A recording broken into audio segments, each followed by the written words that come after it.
13절의 말씀이 이게 본론의 주제입니다. 하나님께서는 기필코 고레스를 내가 공의로 그는 고레스입니다.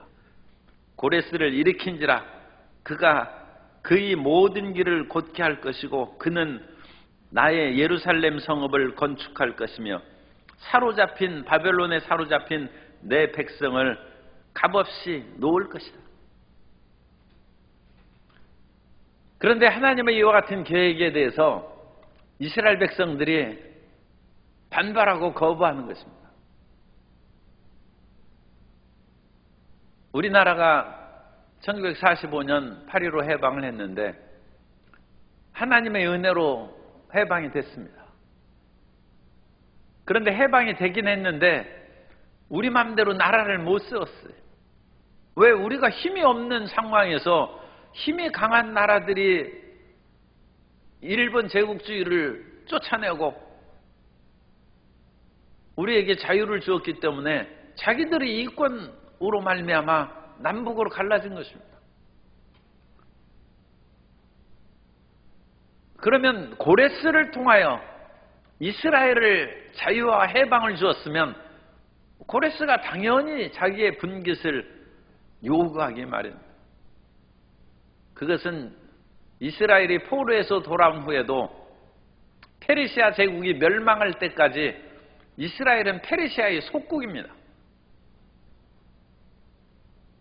스룹바벨이 성전을 재건하고 에스라와 느헤미야가 와서 신앙 공동체를 형성한 그 모든 것은 다 좋은 일이죠. 아름다운 일이지만 정치적 국가적인 독립성은 없습니다. 자치권이나 그런 군사의 그런 독립적인 보장은 페르시아가 갖고 있습니다.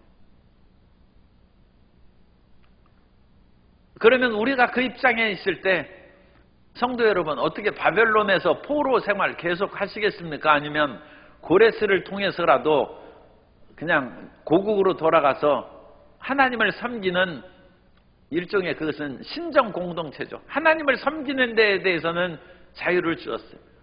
가끔 성전 짓는데 그 주변 국가들이 그런 주변 민족들이 모함으로 말미암아 중단되고 어려움을 겪는 것은 있어도 그래도 페르시아 정부 내내 일관성 있게 소수민족의 종교를 인정해 준 것은 계속되는 것입니다. 하나님을 믿고 그와 같이 그런 종교적인 자유를 얻으면서 정치적인 속국으로 살기를 원하십니까? 아니면 페르시아에서 아예 그런 거 아무것도 없이 노예로 살기를 원하십니까? 일단 노예로 아무 자유 없는 것보다는 하나님을 믿는 데 있어서는 자유를 얻는 그런 정도가 오히려 낫지 않겠습니까? 그런데 이스라엘이 반발합니다. 하나님, 독립을 시켜주려면 아예 완전히 시켜주지 왜 고레스를 통해서 합니까? 우리에게 힘과 능력을 주든지 아니면 바벨론의 재앙이 나와서 그것들이 다 망해가지고 우리가 저절로 나오든지 그런 방법이 있지 않겠습니까? 이스라엘 민족은 그냥 속된 말로 하면 따지는 민족입니다. 자꾸 이것저것 반발하고 하나님에 대해서도 어찌나 대들고 그러는지 하나님께서 기가 막혀서 목이 곧은 백성이라고 했어요.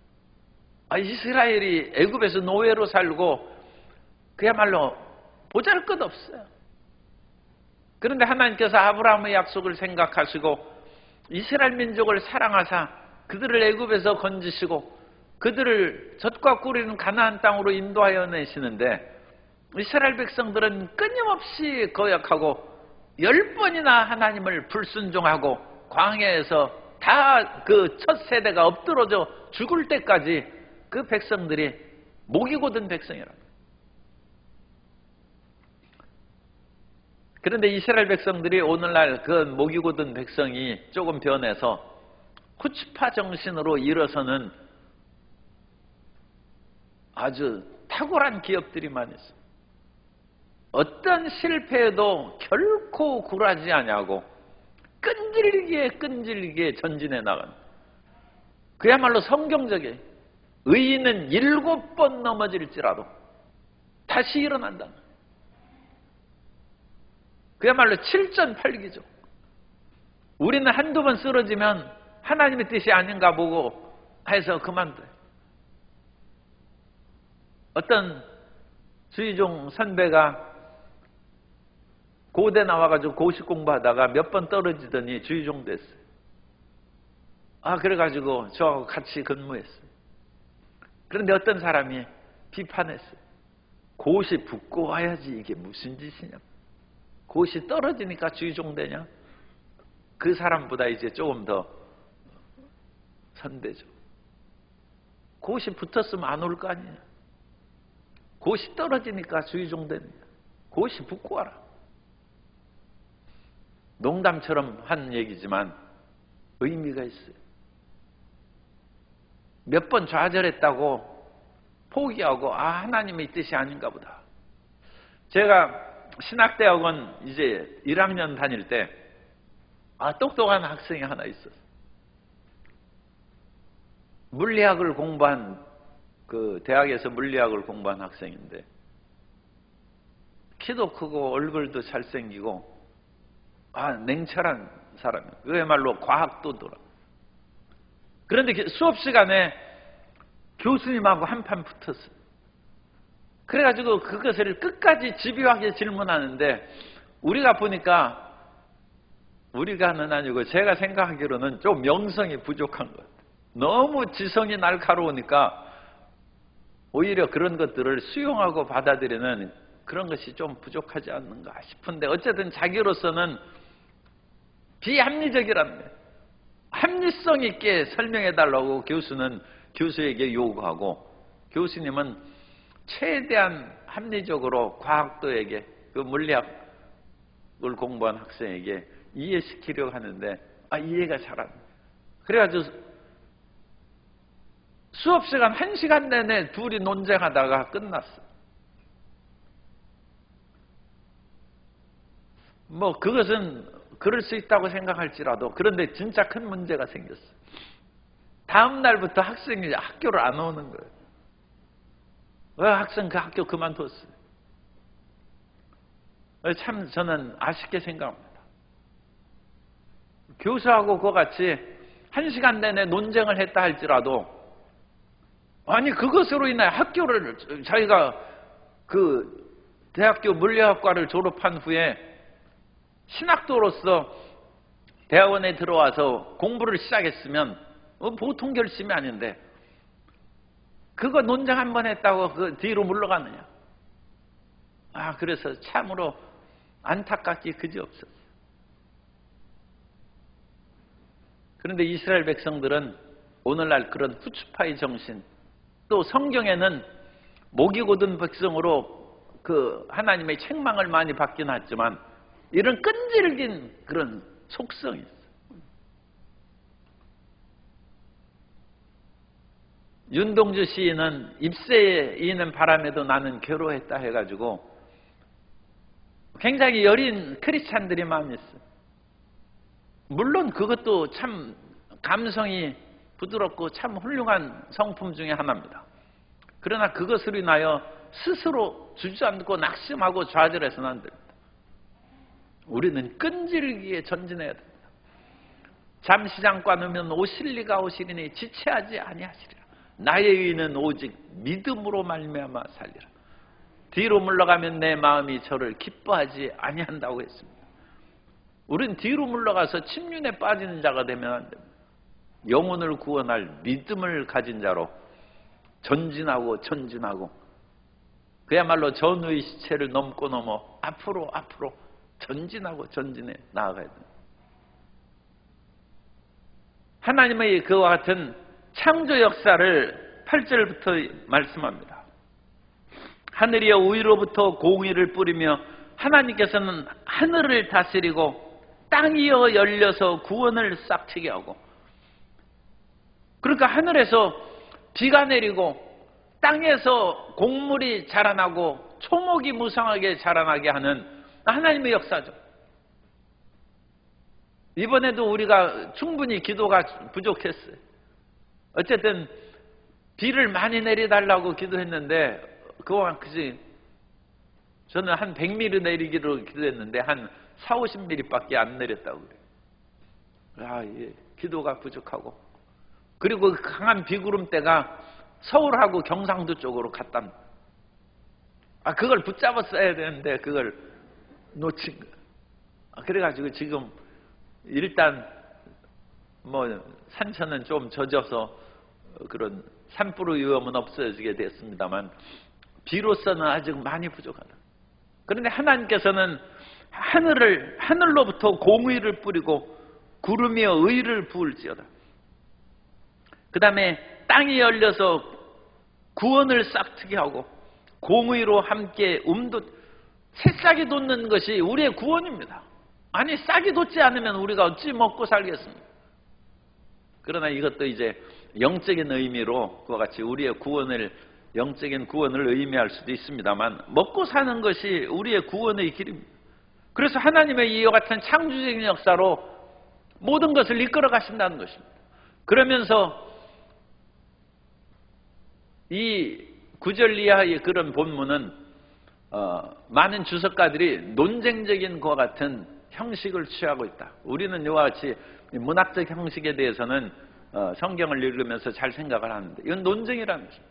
그러면서 갑자기 이사야가 질그릇 조각 중에 한 조각 같은 자가 자기를 지으신 이와 더불어 다툴진대. 다투는 논쟁이죠.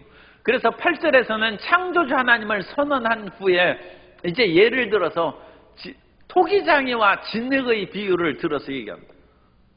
토기장이가 진흙으로 자기가 마음에 드는 그런 그릇을 만드는 것이 토기장의 권한인데, 만들어진 질그릇, 그리고 그 질그릇 중에서도 한 조각에 불과한 그런 작은 이스라엘, 그런 백성들이 창조주 하나님, 토기장의 하나님에게 왜 이렇게 하십니까? 함부로 말할 수 있느냐? 너는 무엇을 만드냐? 또는 내가 만든 것이 그는 손이 없다 말을 씁니다. 이런 실력도 없고 뭔가 우리에게 흡족할 만한 것을 이루어주지 않는 그런 거 우리는 못 받는다. 그런 식으로 함부로 말할 수 있느냐? 하나님께서 고레스를 통하여 바벨론을 멸망시키는 그것으로 직접 연관시키면 왜 그렇게 합니까? 더 좋은 일이 많이 있는데. 그 얘기나 마찬가지. 정부에 대해서도 왜 그렇게 합니까? 더 좋은 일. 그런데 정부가 돈이 있고 실력이 있어야죠. 정부가 실력이 없다는 것은 국민이 실력 없다는 얘기입니다. 그걸 우리가 기억해야 됩니다. 온 국민이 그만큼 실력이 없으면 나라도 그와 같은 힘이 없는 것입니다.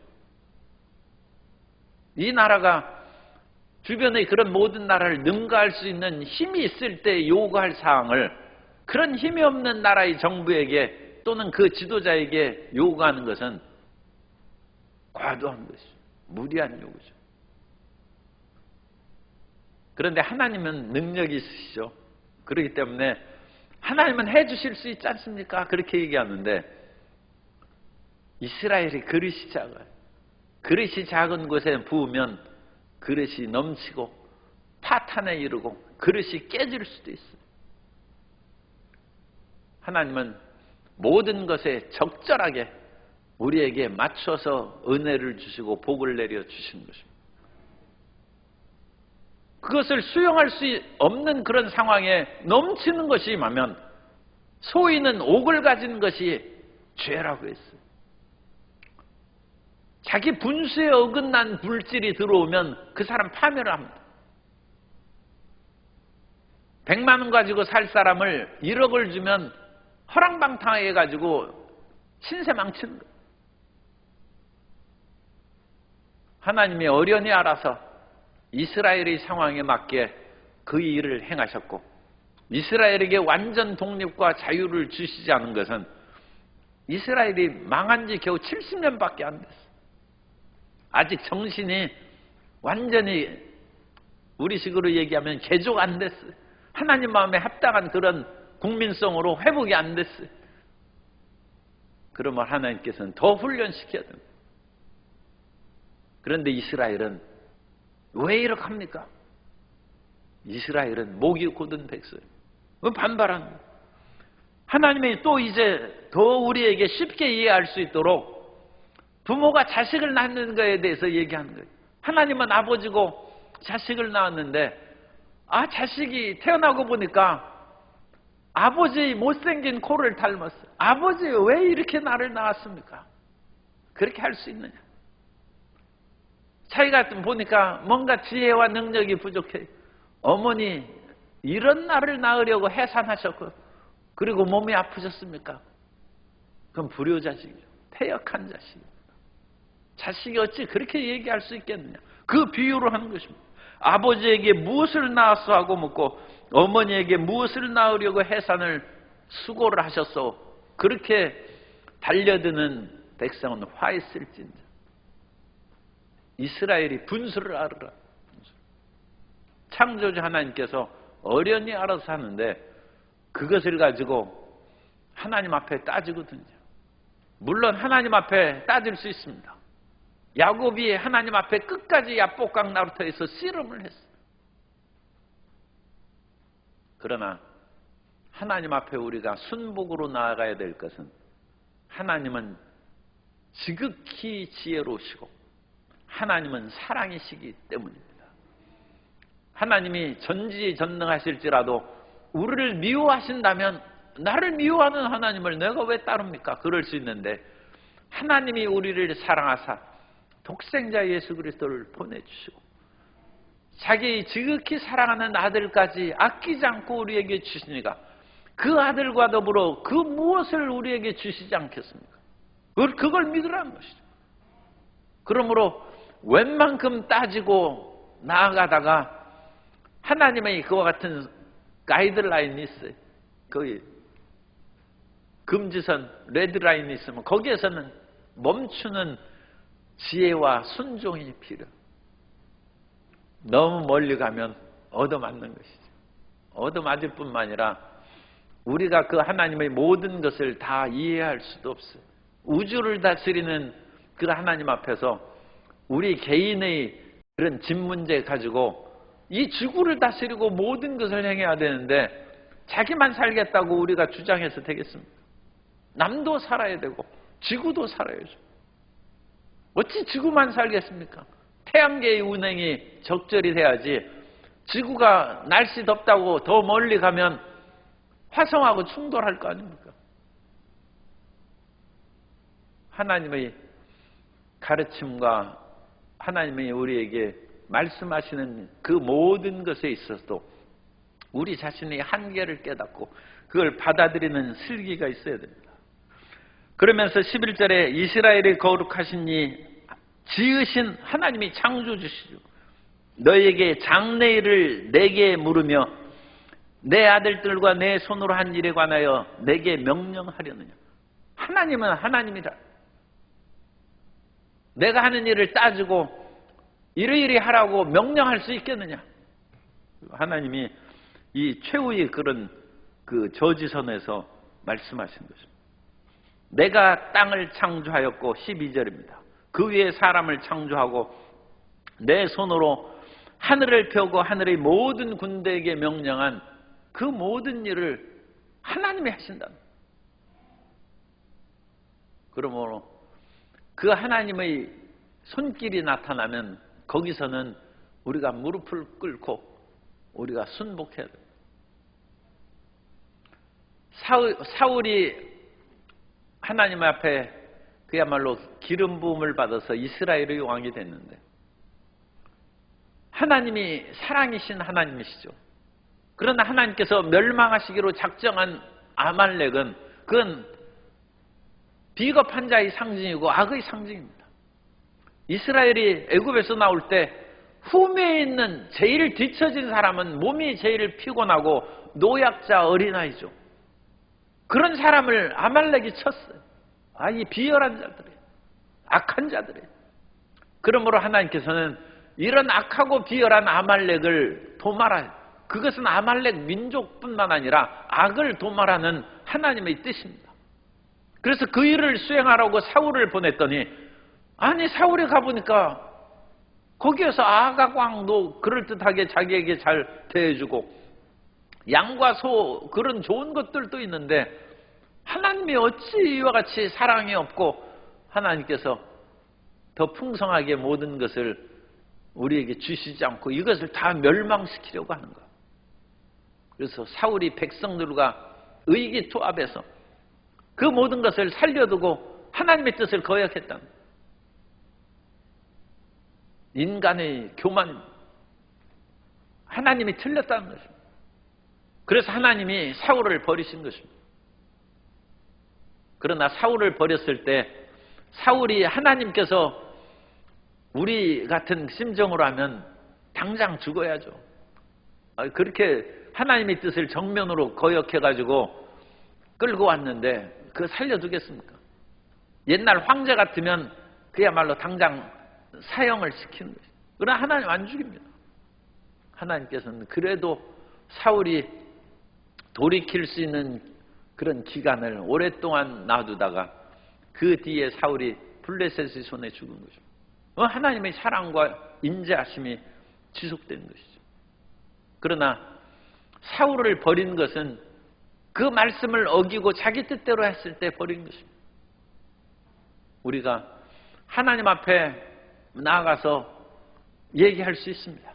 하나님, 이것은 제 생각하고는 틀립니다. 하나님, 어찌 이런 일을 이렇게 하고 내 삶의 문제를 내가 좀 해야 되지 않습니까? 그런 얘기도 좀 할 수 있고, 내 가족의 문제를 하나님 이러이러 하는 것이 좋지 않겠습니까? 얘기할 수 있어요. 그러나 하나님께서 우리에게 자세히 설명하고 창세기부터 요한계시록까지 있는 성경을 읽어야 돼요. 그것이 하나님이 우리에게 들려주시는 대답입니다.